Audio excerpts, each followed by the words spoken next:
Hi, everybody, and welcome back to another edition of the Ancient Tantric Techniques of Yoga and Kriya by Swami Satyananda Saraswati. So, if you've just joined us, we've been working through this amazing textbook, and we're only on lesson 2, so feel free to join us because you're not that far behind. Today, we're moving on to topic 6 of lesson 2, and the title of this topic is called Pranayama, Samaveta Pranayama. And so, a little bit about pranayama.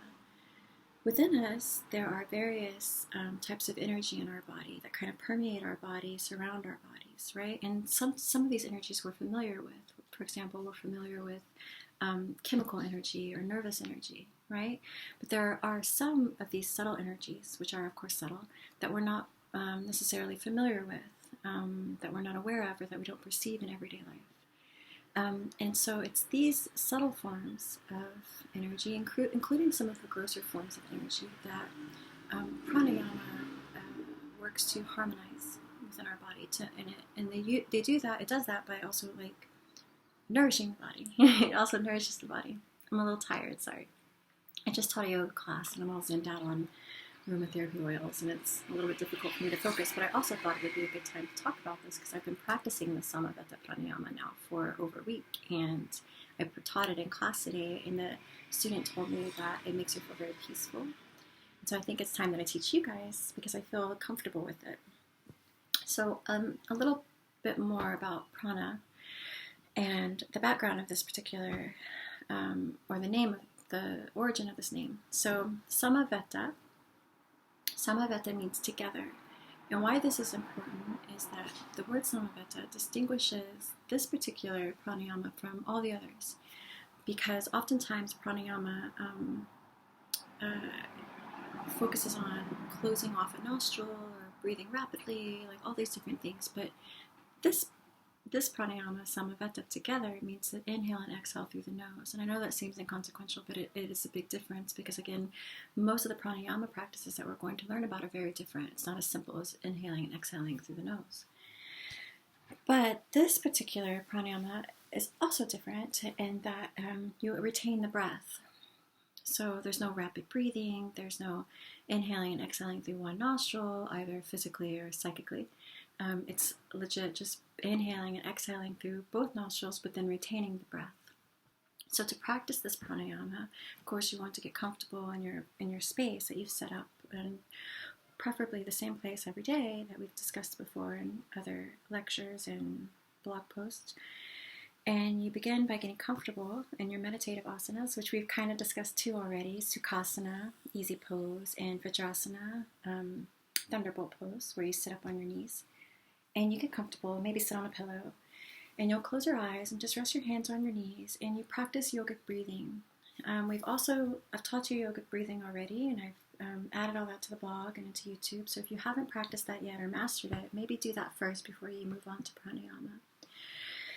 But as a reminder, yogic breathing is basically when you breathe slowly, fully, and quietly into 3 parts of your body. You inhale first into your belly and you allow it to expand. You continue that inhale slowly, of course, without force, up into the ribcage area, so you'll also feel that expansion. And if you imagine what it's like to yawn whenever you inhale so far up into the upper lobes of your lungs, it's just you cannot get any fuller. That's kind of what we're looking for in yogic breathing, that yawn-like breath, where you inhale all the way up, even your shoulders might rise. And as you exhale, you empty from the top down, right, but quietly. So you begin by practicing yogic breathing for a while, maybe a few minutes, when you really feel like you're there. You know it when you've reached that spot where you're like, oh, this is nice. And then you add Samaveta Pranayama, and all you do is that when you reach that inhale, the very top of it, you hold the breath for a second, and then you exhale, the same slow, even exhale, and you inhale, hold the breath for a second, and you exhale, slow, even breath. And one other focus is that you want the breath to kind of to be like a wave-like motion. So as you inhale, there's a wave-like motion from the abdomen to the chest, and as you exhale, there's a wave-like motion from the chest to the abdomen. Again, we're not trying too hard. There's all of these little techniques, right? But the idea is that Just inhaling fully into the body and exhaling fully out of the body. But then you hold the breath for a second at the top of the inhale and then release. It says here that at the end of inhalation, you hold the breath for a second or so without straining. But then you breathe out. Your breathing should be as slow as is comfortable. And you exhale as much air as possible, which is part of the yogic breathing. And then again, you inhale and you hold the breath for the second and you exhale. But then you want to increase the time of breath retention over maybe a period of weeks from 1 second of breath retention to up to 10 seconds, right? So today in my yoga class, she was lying in Shavasana. And after lying there for 5 minutes, then I kind of brought her back into the present. And while she was laying there, we practiced pranayama. So first I had her practicing yogic breathing, and then we practiced pranayama, Samaveta Pranayama, by inhaling and holding the breath for a second. And I did that with her for maybe 3 to 5 rounds, and then we held the breath for 2 seconds. And then we held the breath for 3 seconds, a few rounds, and then 4 seconds, a few rounds. But I noticed that at the end of the 4 seconds, she was holding like tension and then exhaling, and that was too much. So when you find that you're inhaling, let's practice one. I'm going to see how long I go until I can't. Hang on 1 second, let's see.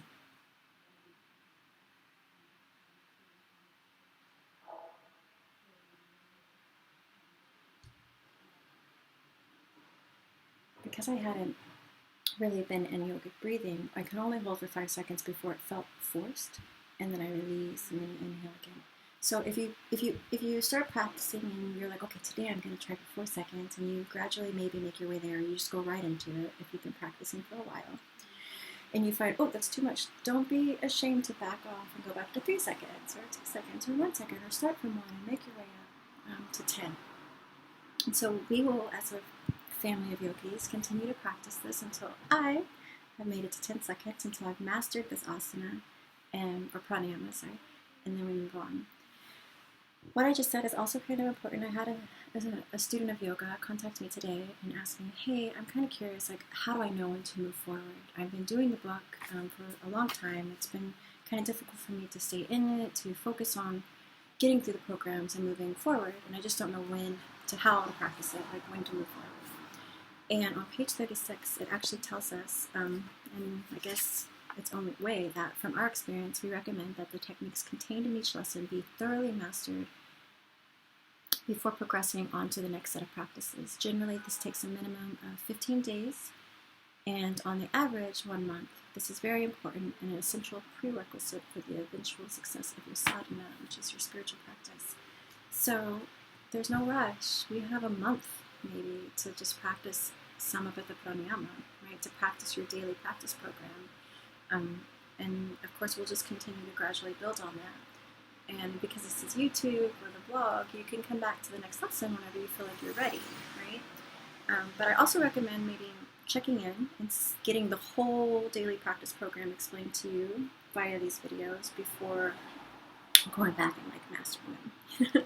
Get an idea of what's coming and then like master them. I don't know if that makes sense, but it's like if you have a daily practice program, for example, and it says to add Samaveta Pranayama, and you don't know what it is, then you probably want to check back, what is it, and then add it to your practice. So the goal is that we have these daily practice programs, we do everything that it tells us to do, but we don't move forward until we have mastered it. Now, as I've kind of mentioned before, I'm not sharing everything at once. I want to practice them before I share, because there are some experiences that come up, and I am now going to tell you a little bit about my experiences with Samaveta Pranayama in this Q&A portion. I'll be honest with you, it's very difficult for me to find time to practice meditation, to practice pranayama, especially having a baby and a toddler now. And there's really no excuses, though. I'm in quarantine, like, there's no excuses. But I have had issues. I've been trying. I sit down in my space, and I sit there and I'm like, okay, I'm going to practice pranayama. I've done my whole yoga. I'm going to do it. It's happening. And I go into my breathing, and then my mind just wanders off. It like legit goes everywhere. I think about this video. I think about everything. It's so amazing how much I can fit into my brain in 2 minutes, right? So yesterday, I did something different, and I want to share it with you because it might help you to maintain a disciplined practice, because it's been working for me for 2 days now. And it worked with my student today. First of all, I set a timer. I set a timer for 10 minutes, and I told myself I was going to practice pranayama for 10 minutes. And if that eventually just becomes meditation, great. So maybe I'm only practicing pranayama for 5 minutes and then 5 minutes of meditation, but I'm setting 10 minutes aside for stillness. And that's the second part of my plan, or what has been working for me, is that I sit down, I get comfortable, and I close my eyes. I'm like, okay, I'm going to do this. But then I tell myself, do not move. I say, I'm not going to move. I'm not going to move. I'm still as a tree on the mountain. I'm not moving. And I kind of bully myself mentally for a minute when I'm like, ooh, an itch. Ooh, there's a little bit of burning. Like, I'm not moving. And I just like come back. My mantra is don't move, don't move. And I'm not recommending that you bully yourself, but there's a fine line of bullying and just being disciplined. Ooh, being disciplined, right? And you have to make an effort to set aside this time for yourself. This is our only life. This is all we have, and how we spend it in our bodies and in our moments and in our present state. I mean, all of this matters, like, in the end, right? When I don't want to get morbid, but when I like move on, when I'm about to leave this world, if I'm present, I don't think that I will regret the times that I sat in meditation, and that is something that I want more of in my life. So I'm going to make an effort to practice my pranayama practice every single day. And I do yoga every day, so there's really no excuse. I should just sit there and try my best. Another thing that came up, I got interrupted every single time this last week where I've been trying to practice it. I've been interrupted by my daughter, or even by Jose. And so I think another key to being successful is to ask for the time, to ask for the respect of your time, and to request 10 minutes. Be like, I'm going to shut this door, is what I tell them. I'm going to shut this door, and I'm going to practice meditation without interruption, please. And I just shut the door, and I just take that time for myself. And so please try that. Please try the discipline of sitting still, having the same space all the time, telling yourself I'm not going to move, asking for the time, and maybe setting a time limit for yourself. I apologize if this was a bit of a ramble, but it's been on my mind for a few days, and I just wanted to share it with you. So if you have questions about this asana practice, or this pranayama practice, again, I'm stuck in asanas. If you have a question about it, please let me know. In the blog, I am going to post the details from the book, and anything else that may have been important as I discussed it here. And yeah, that's it. Good luck with your practices.